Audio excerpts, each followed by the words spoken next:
Mình bắt thử ạ. Mày là ở đâu là tao biết nha, không tao Không biết. Không biết. Đừng mà đừng có làm mình nghĩ là muốn làm gì. Tao không biết, không biết. Tao không 20 mấy năm rồi. Mày từ từ về. Bây giờ tao làm gì? Trời ơi, đưa ra chuyện này khoan ra. Muốn nói chuyện tao lên cơ quan làm chuyện. Lên đâu rồi? Chị cứ bắt thử ạ. Bắt thử ạ. Tao về. Nói chuyện. Mày mới nó không quay lại không? Hả? Dạ, không quay lại. Tao không như đâu. Cắt ra lên. Nhưng bắt thử có bắt thử mày. Ai mà làm cái gì đó thôi. Tak pilih bang tu lah.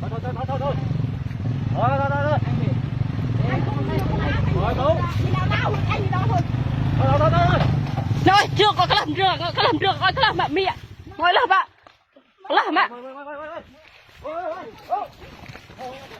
có bạn bạn bạn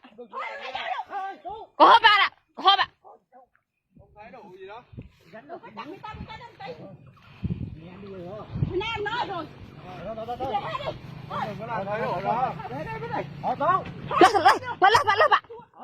Lớp mà ơi, hơi mày lớp mà ơi. Ngồi lớp hơi, nó thúc ra mày. Thôi. Ngồi chưa lớp mà. Lớp hết được ơi, thôi mày. Thôi. Ngồi bắt lớp ngặt đi. Ngồi hết mày con nó ơi. Con lớp mẹ. Ta do bên đây ba ạ. Ta do bên đây.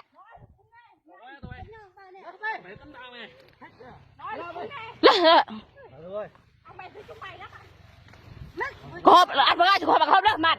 Ăn bagay số 3 là hộp ạ. Hộp đó ạ. Ngay chưa ạ.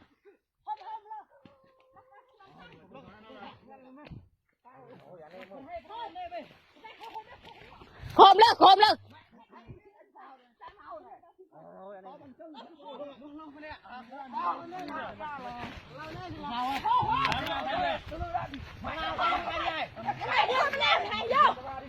Hôm lắc mà hôm lắc phải dắt đâu hôm lắc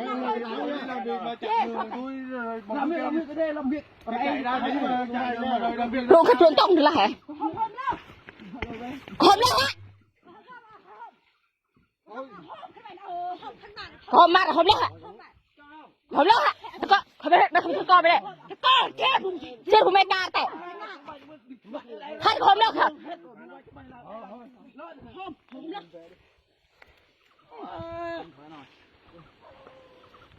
Lupa mang chị ăn xong thì ăn. Thế đã vào bánh nhau chưa?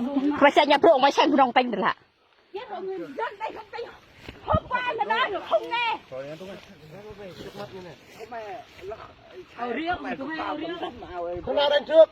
Nói là chịu nghe đâu. Hôm đó. Hôm đó mày nè. Hôm đó hả? Tao lấy đập nữa xong tao mới vô tao càng tao lấy cái xe ra mà mày nhìn này không biết của mày đã khai pro cái bình buộc gật hả đã khai pro mi đường khật mặt cái khom đó mày nè là ấp chết lên tay từ hồi giờ hai con rút về nó cầm cặp ở đây anh cũng cặp đi hôm ba này không hôm ạ ông yên thoại cái này thôi ăn ngon tay này nè trên này một giây anh nằm lớn đây là nói nghe rồi suốt ngày cứ đi đôi khi người ta nóng tính là như vậy đấy nhau hả anh cái này nè mẹ anh nhau đây này can với anh đâu đi can với anh đánh này à không quay à đây ạ bây giờ anh làm gì đó bây giờ nó đi về anh chắc nó để xe anh đây anh chắc tụi anh em dắt xe để đi về mà nó coi đây bắt thằng này ngồi bắt là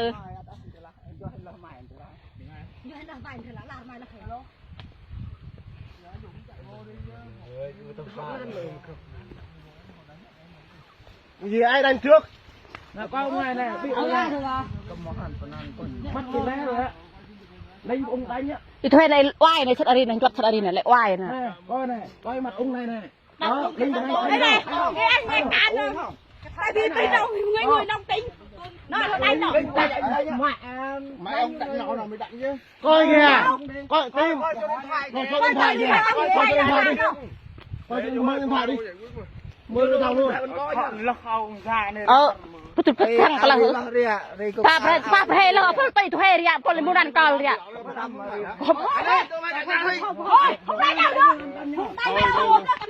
không nữa là không cho nó chếtผมไอ้กาผมđây là phương đôngผมละเอียดđây là phương đôngผมđây là to anh nói sai chân nhá nói thật á anh làm gì đâu anh này không có gì anh này không có gì đâu anh này cũng can này thằng thọ này nhá tụi tao hai người đánh nhau này mấy người can này anh đánh nhà 100 con cha đấy ạ không lo chỉผมประกาศlại to là công an vềการผม nói chuyện ở đây tao có cái việc này đâu hôm qua nói chuyện rồi hôm nay còn phá làm gì nữa hôm qua đi nhổ cây cà phê thì bà hôm nay đi phá làm gì nữa mấy ông tính đi nhổ tiếp cái cây cà phê dưới đây hả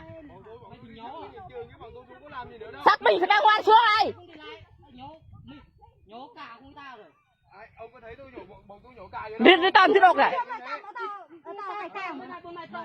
cố bây giờ lao à hôm nay người ta đi trồng tiếp chắc mấy ông tay đi tính đi nhổ tiếp hả to bây giờ luôn á cầm hành tờ lúc bắt đầu trồng mặtไอ้ชายtập cái toไปmày to mày bắt đầu cáiเทำไมน่ะhôm qua bắt đầu là phải lauยาหมอbắt đầuเอายาหมอเล่าอีthanh niênชัวแล้วชดห้ามประบัดป่ะห้ามประบัดแล้วเนี่ย không chơi được ôi lay rồi 2-3 năm mà เอาขึ้นพิมพ์มัดชัว xong từ hồi xưa đây ông mới xong đây mà ác ghê vậy bà người ta đây rồi đầu xua xua phải luôn được nghe đâu đâu luôn thôi ăn cơm rồi cũng ăn rồi thôi tao hôm nó chip nó coi nó chip hôm một lần màตีมือ เราตีมือไปแล้วก็ตีของบ้านตำบึเนี่ยเอาปลาโมอัดตำโยนเยอะมันโยนถือแล้วเรามาตีถือไอ้นายtôi cũng bị quan này bị can mấy người này cũng cứ lịch hôm qua người ta nói nghe rồi nó có vô nữa vô bây giờ thấy mấy người nông tay như vậy có chịu được không mấy ông có làm được không mai vào nữa ta rưỡn cái đầu một thằng rồi mới biết thế này có người chết thì mới biết hả mới sợ hả trông như ăn thắc mơ tiền đó nhà nước thích làm gì làm à mấy ông ăn tiền nhà nước còn bọn tôi ăn cái gì ăn tất à chúng mày ăn cháo tao ăn không đi không rái à đi vào rái mà sang người ta mời đi xuống tao quay lại ra làm gì tao xuống tao quay thì thấy như nào mà con việc của người ta làm mệt mỏi không mà ông đi phá cái cà phê đi nhổ cây cà phê đó người ta trồng cà phê đó mấy ông đi nhổ làm cái gì phá ra hôm qua kêu mấy công anสั่งnhập theo cái gì đó cái chốt con có phá rừng ra không mà làm hay là nó tự trẻ đó tôi phải phá rừng mấy ông tam không đâu ai chơi không cái đó không làm đâu làm ngoài ai nói chứ nói mà nghe nè mày cái nghe thông bên kia kìa mấy ông bảo là trồng cây keo mà để trồng lại rừng bây giờ mấy ông phá cây thông đó mấy ông trồng cây mất cây cà phê đó cái đó phải cái đầu rừng không để đấy phát một năm phát một lần mới kêu rừng nào rừng cây to chứ cây như này có phải rừng à nhỏ như này có phải người ta để một năm nó cũng lên rồi một năm người ta có vốn người ta để như vậy nó mới lên chứ lúc nào cũng cắm cái ôn hôm nay là cắm 3 lần đi vào ôi chợ thằng hai sòn không nuốt nói luôn á trường ôn to thằng hai sòn ประกันเอายาปั๊บเฮแล้วเอายาเฮดิอ่ะhai người phụ nữ đó hai người phụ nữ đó tới dân hiệp hai người phụ nữ ở dưới đó làm gì đâu hết hiệp 3 lần trước đó một lần không mà vừa tới 2 lần 3 lần một này thì phải đal market tình sốt này nè đal market tang mà có mắc này khôngพึ่งมันทุ่มเฮียมชัวป้าประเทศแล้วเอายาตัวเฮียดิอ่ะชิมองป้ามาชัวป้าเอายาเปล่าชิมปะดัลเรีย đo hết chuyện tất cả người ta ông cũng kêu rừng đấy chứ đúng không đi vườn đường người ta cũng đo rừng đấy chứ người ta biết hết rồi mấy cái vụ đó đập cát rồi bắt làm rồi chúng mày làm như vậy nhờ cái mắt của ông này nhờ mày đền ạ mấy ông Nam Tây Nguyên nó đánh nè vào cái mặt người ta này may mà không mù mắt người ta đấy nhưng mà phải đến một cái mắt phải được nó thật tấm mốc một con mặt ông trả lại cho tôi luôn. Nói không nghe. Tôi là người phụ nữ, tôi nói nhẹ nhàng. Còn vì tôi nói nặng lời, tôi không biết đánh nhau. Không nghe. Xem ơi nó. Cầm nhau ôm. Lấy nhộm nhỏ. Không nghe. Không là chim mấy cả. Không to là phụ tay của mỏ. À là phụ. Yên mà to là chồng có tay họ là. Con nam lọt rồi. Yên nam lọt của mỏ đầu Đây. lọt của mẹ ca rồi. Lọt bự chú chú chú bụng hiền này thật là. Ôi tôi không thấy cái to thật là không biết đi tôi phải coi được. Ông này nói thật kéo tới 40 tuổi mình chết mẹ luôn. Không xe tông bị xét đánh. Mà ăn chứ. Nói thật. Thay ông danh đó ngồi đó. Kéo qua Tết năm nay rồi xe tông chết Đầu rồi. tiên một bài chuyện ốc lao xua. Chiếu gì phải chết. Nè nó mang cái thằng ăn quanh nhúc. Có cặp mấy chi mới chốt rồi. Mấy cặp ba bạn. Cô teo họ cái đau này, lắc không họ là. Chốt kìa cái mà. Đó mới. Nếu tôi không tan á là chắc là có một người hai người chết rồi á. Không người này người kia chết luôn á. Chết cũng được mấy thằng này. Nó ăn cơm nước cháo rồi. Nó chiếm thằng này nè. Không chết mấy thằng này ăn cơm nước chán rồi. Chết cũng được. Hai người đánh một thằng này sao mà không chết? Hai người kia đánh một thằng này này. Nghĩ sao người ta tan mà đánh mấy cái ông kia đấy kìa. Thôi tụi bay mà tin làm lên sau dựng lên luôn hả? Quay cầm nhục cái tôi hiện tại. Mày làm đại ca đồ mai cứ tối còn dựng mày sao mày dám làm đại ca được? Mới kia Nam Tây Nguyên này cũng thấy là hơi bị lâu á. Bữa nay tao thấy mày mới thành viên mới luôn á. Hơi bị láo á.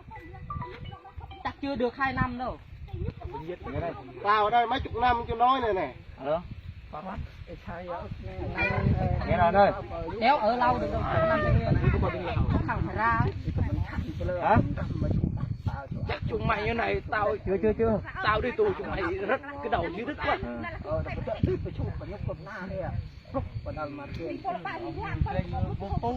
Gì chưa này đừng có từ này.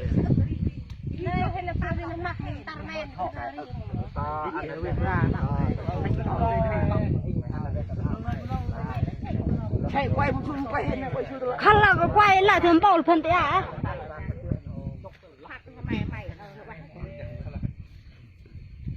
Anh mua cái không làm rồi. Không ăn đâu vào. Đợi đây chứ. Không vào thì biết đâu nó có quyền thì nó có tiền thì biết đâu nó còn tiện lên tiện xuống thế này thì kìm mệt. Cho nó đi vào đây cho nó coi thực tế chứ. Thế có ăn chất à? Con này. Làm nó tay nó có là chất hay cứ à bọn này chất là bạc rìm này.